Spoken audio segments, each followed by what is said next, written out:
ایک سوال ہوتا ہے کہ فرشتوں نے یہ کیوں کہا تھا کہ یہ زمین میں فساد مچائے گا، خون ریزی کرے گا؟ تو فرشتوں کو کیسے پتہ چل گیا کہ زمین میں انسان نے جو ہے اس طرح کے کام کرنے ہیں؟ حالانکہ غیب کا علم تو اللہ تعالیٰ کے علاوہ کسی کو نہیں ہے، اور انسان ابھی پیدا ہی نہیں ہوا کہ فرشتوں کو جو ہے اس چیز کے بارے میں اندازہ ہو رہا ہے۔ اعوذ باللہ من الشیطان الرجیم، بسم اللہ الرحمن الرحیم۔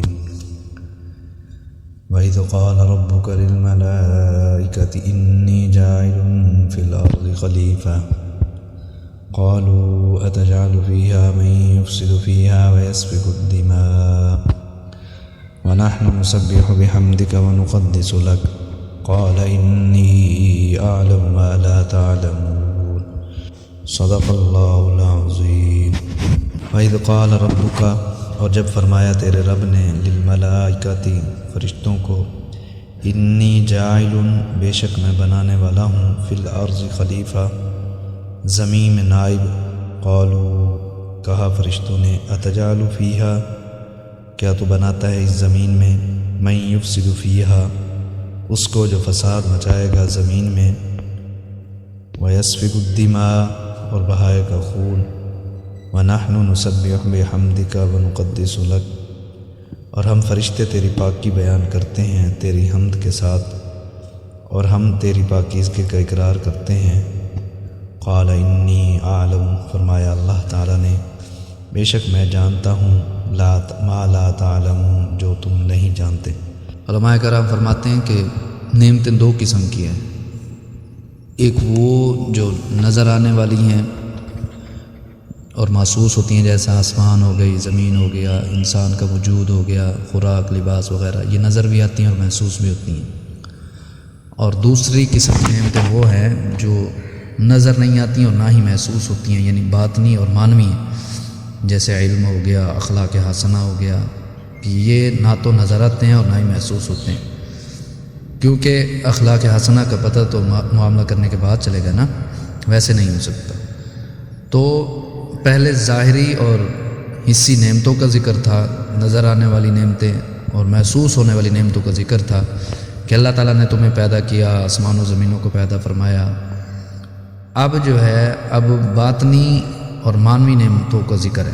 کیا انسانوں تم اس بزرگ کی نسل سے ہو جس کو اللہ تعالیٰ نے علم کی دولت سے نوازا، جس کی بدولت وہ فرشتوں سے آگے نکل گیا اور مسجد الملائکہ بنا۔ تو انسانوں کی توجہ اس طرف کرائی کہ تم شیطان کے نقش قدم پر چلتے ہو، اور اس نے جو تمہارے ساتھ کیا تھا وہ بھی سن لو، تو اس کے نقش قدم پر چلنا چھوڑ دو اور اپنی اصل کو نہ بھولو۔ تو اب اللہ تعالیٰ فرما رہے ہیں وَإِذْ قَالَ رَبُّكَ لِلْمَلَائِكَةِ، اور جب فرمایا تیرے رب نے ملائکہ کو، یعنی فرشتوں کو۔ اب فرشتہ یہ اللہ تبارک و تعالیٰ کی مخلوق ہیں فرشتے، اور یہ نور سے پیدا ہوئے ہیں، معصوم ہیں، گناہوں سے پاک ہیں، اور ان کا کام ہی اللہ تعالیٰ نے ان کے ذمہ مختلف ڈیوٹیاں لگائی ہوئی ہیں۔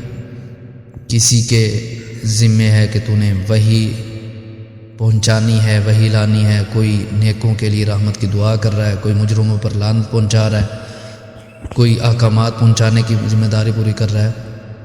تو اس طرح اللہ تعالیٰ نے مختلف فرشتوں کو پیدا کیا اور ان کے ذمہ اللہ تعالیٰ نے ڈیوٹیاں لگا دی ہیں، اور جس فرشتے کو جو ڈیوٹی لگائی ہے وہ اپنی ڈیوٹی وہ مکمل طور پر سر انجام دے رہا ہے۔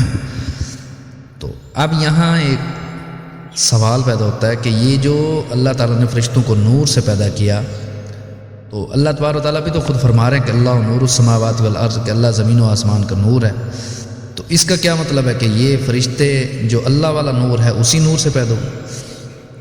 تو جیسے مسلم شریف کی روایت میں بھی آتا ہے کہ حضرت ام عائشہ رضی اللہ تعالیٰ عنہ فرماتی ہیں کہ حضرت صلی اللہ علیہ وآلہ وسلم نے فرمایا خلقت الملائکۃ من نور، فرشتے نور سے پیدا کیے گئے۔ لیکن یاد رکھنا یہ نور وہ نور نہیں ہے جو اللہ کی صفت ہے۔ اللہ تعالیٰ کے صفاتی ناموں میں سے ایک نام نور بھی ہے نا، تو یہ صفت اللہ تعالیٰ کے ساتھ ہے، اس سے کوئی چیز نہیں نکلی۔ فرشتے جس نور سے پیدا کیے گئے ہیں وہ مخلوق ہے، جس طرح مٹی مخلوق ہے، اس سے اللہ تعالیٰ نے آدم علیہ السلام کو پیدا فرمایا، اور نور سے جو مخلوق ہے اس سے اللہ تعالیٰ نے فرشتوں کو پیدا فرمایا۔ اسی طرح آگ ہے تو آگ سے اللہ تبارک و تعالیٰ نے جنات کو پیدا فرمایا۔ اسی طرح نور بھی مخلوق ہے، اس سے اللہ تعالیٰ نے فرشتوں کو پیدا فرمایا ہے۔ وہ نہ کھاتے ہیں نہ پیتے ہیں اور نہ ان میں جنسی خواہشات اللہ تعالیٰ نے رکھی ہیں، وہ ہر وقت اللہ تعالیٰ کی عبادت میں لگے رہتے ہیں۔ تو انی جاعل فی الارض خلیفہ، کہ بے شک میں بنانے والا ہوں زمین میں اپنا نائب۔ خلیفہ کا معنی ہے نائب۔ تو اللہ تعالیٰ کی نیابت کا مطلب یہ ہے، اللہ تعالیٰ کے نائب بنانے کا مطلب یہ ہے کہ اللہ تعالیٰ کے احکام اللہ تعالیٰ سے وصول کر کے اس کی مخلوق پر نافذ کرے، مخلوق کو پہنچائے تاکہ وہ اس پر عمل کریں، تاکہ وہ اس پر عمل کریں۔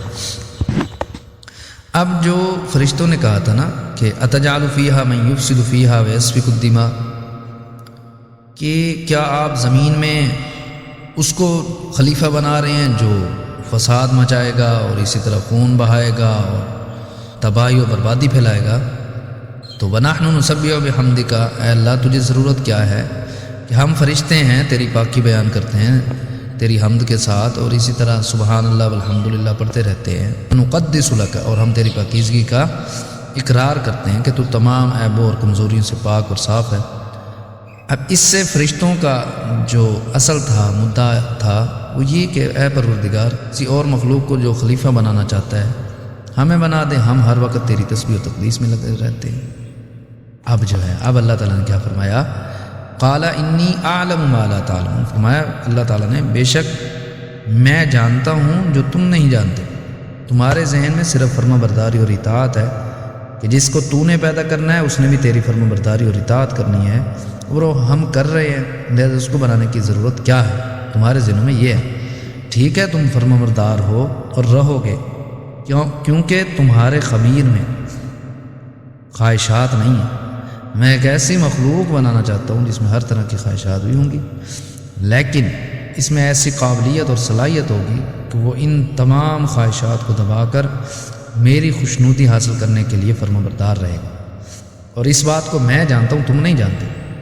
اسی وجہ سے انسان کو فرشتوں پر فضیلت حاصل ہے کہ فرشتے لمبی لمبی راتیں، سارا دن، بلکہ ایک تو یہ بھی ہے کہ اللہ تعالیٰ نے ایک فرشتے کو پیدا کیا رکوع کی حالت میں، وہ جب سے پیدا ہوا تب سے رکوع کی حالت میں ہے، اللہ تعالیٰ کی تسبیح بیان کر رہا ہے، اور اب تک اور قیامت کے صبح تک وہ تسبیح میں ہی رہے گا، یعنی رکوع میں ہی رہے گا۔ ان میں جو ہے، ان میں اس طرح کی کوئی وہ خواہشات نہیں ہے کہ وہ نہ تو ان کو تھکاوٹ ہوتی ہے اور نہ یہ ہے کہ ان کو بھوک لگتی ہے، نہ یہ ہے کہ وہ کہیں گے ہم اپنی کمر سیدھی کر رہے ہیں، نہیں، ایسا کوئی نہیں۔ نہ ان کو وضو کی ضرورت ہے، ان کو وضو ٹوٹتا ہی نہیں، نہ ان کو حاجت نیند کی حاجت ہے، لیکن انسان کے ساتھ یہ سارا کچھ لگ رہا ہے۔ انسان کے ساتھ ضروریات ہیں، اس کی حاجتیں ہیں، اس کے ساتھ تھکاوٹ ہے، سب کچھ ہے، نیند ہے، اس کے باوجود بھی وہ فرم بردار ہے۔ اس لیے اس کی عبادت کا درجہ جو ہے وہ فرشتوں کی عبادت سے زیادہ ہے۔ مسلم شریف میں ایک حدیث پاک آتی ہے کہ حضرت عثمان بن عفان رضی اللہ تعالیٰ عنہ سے آپ صلی اللہ علیہ وسلم نے فرمایا، جس نے عشاء کی نماز جماعت کے ساتھ پڑھی اور پھر فجر کی نماز بھی جماعت کے ساتھ پڑھی تو یوں سمجھو کہ اس نے ساری رات عبادت میں گزاری۔ اب مطلب کیا ہے کہ عشاء کی نماز جماعت کے ساتھ پڑھ کر سو گیا اور صبح کو اٹھ کر فجر کی نماز جماعت کے ساتھ پڑھی تو اس کا سونا بھی بعد میں شمار ہوگا۔ درمیان میں پھر کوئی لغو کام بھی نہ کرے، فضولیات میں بھی ٹائم ضائع نہ کرے۔ ساری رات ثواب کیوں مل رہا ہے؟ یہ اس وجہ سے کیونکہ یہ گرمی سردی کی پرواہ کیے بغیر اٹھتا ہے، وضو کرتا ہے، چل کر مسجد میں جاتا ہے اور جماعت کے ساتھ نماز پڑھتا ہے۔ تو فرشتوں کو جو ہے نہ تو گرمی کی تکلیف ہے، نہ سردی کا احساس ہے، نہ چلنے سے تھکاوٹ، اس لیے انسان کی 5 منٹ کی عبادت فرشتوں کی ساری رات کی عبادت سے افضل ہے، اگرچہ مقدار میں تھوڑی ہے۔ ایک سوال ہوتا ہے کہ فرشتوں نے یہ کیوں کہا تھا کہ یہ زمین میں فساد مچائے گا، خون ریزی کرے گا؟ تو فرشتوں کو کیسے پتہ چل گیا کہ زمین میں انسان نے جو ہے اس طرح کے کام کرنے ہیں؟ حالانکہ غیب کا علم تو اللہ تعالیٰ کے علاوہ کسی کو نہیں ہے، اور انسان ابھی پیدا ہی نہیں ہوا کہ فرشتوں کو جو ہے اس چیز کے بارے میں اندازہ ہو رہا ہے۔ تو اس کی مفسرین کرام نے بہت ساری باتیں بیان فرمائی ہیں۔ وہ یہ کہ اصل میں حضرت آدم علیہ السلام کی تخلیق سے پہلے، پیدائش سے پہلے زمین میں جنات کی حکومت تھی، اور وہ یہ سب کچھ کیا کرتے تھے۔ جنات جو تھے وہ قتل و غارت، فساد وغیرہ سب کچھ کرتے تھے۔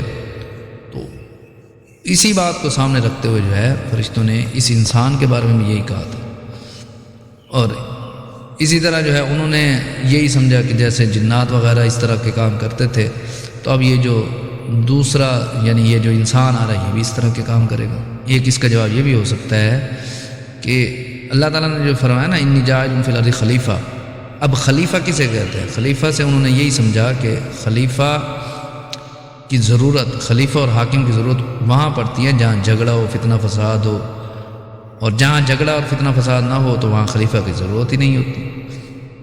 چنانچہ ساری جنت میں ایک بھی تھانے دار نہیں ہو، کیونکہ وہاں جھگڑا فساد ہوگا ہی نہیں۔ تو اس وجہ سے جو ہے انہوں نے کہا کہ اللہ تعالیٰ جو خلیفہ پیدا فرما رہے ہیں، معلوم ہوتا ہے کہ وہاں جھگڑا ہوگا، فتنہ فساد ہوگا، تو فرشتوں نے اس وجہ سے کہا کہ وہ جو ہے وہ جھگڑے فساد کریں گے، آپ کو ضرورت کیا ہے۔